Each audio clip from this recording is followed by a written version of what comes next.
Good morning everyone. इथे झालेले आहे दुसऱ्या दिवशी सकाळ आणि सगळे आवरून इथे मस्त बसलेले आहेत. सगळ्यांसाठी इथे चहा ठेवला. फक्त चिल्ले पिल्ले जे आहेत त्यांच्या आंघोळे बाकी आहेत. त्यांना आंघोळ वगैरे घालून चहा वगैरे झाल्यानंतर आम्ही निघालो होते पुढे गावी जाण्यासाठी. तर इथे नाश्ता केला, पोहे खाल्ले. जे संगमनेरचे लोक असतील त्यांना आठवण पोहे नक्कीच माहिती असतील. मग नाश्ता वगैरे केल्यानंतर आम्ही इथे निघालो आणि रस्त्याला त्या शेगडी विकणारा माणूस होता, त्याला विचारलं तर ते खूप जास्त महाग होती शेगडी आणि त्याची क्वालिटी पण एवढी छान नव्हती. आणि गाडीमध्ये एवढी मस्ती करून नाचून वगैरे हे सगळेजण एवढे दमले की एवढे शांत बसून घेतलं त्यांनी. आणि ते मंदिर होतं म्हणजे जाता रस्त्यालाच आम्हाला एक मंदिर लागलं, निझनेश्वर देवस्थान म्हणून.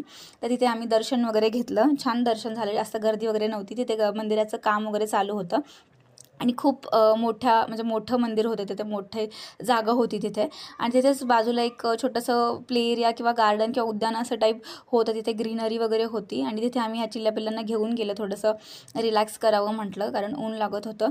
आणि मग मी आणि बच्चू असं चाललं आहे, तिच्या कानाला मी असं फूल वगैरे लावलं आहे आणि छान आम्ही निवांत चाललो होतो मंदिरात. इथे बसण्यासाठी एक जागा होती आणि तिथे हवा येत होती. त्या हवेमुळे हे दोघंजणं झोपी गेले. आणि घरी आम्ही पोचल्यानंतर मग माझ्या फ्रेंडनी इथे मटकीची भाजी आणि मी भाकरी वगैरे बनवल्या आणि सगळ्यांना जेवण वगैरे दिलं. आम्ही जेवण केलं आणि त्यानंतर आम्ही संध्याकाळी शिर्डीला पण गेलो होतो, पण शिर्डीला मोबाईल अलाउड नसल्यामुळे ते काही शूट करणं पॉसिबल नाही झालं.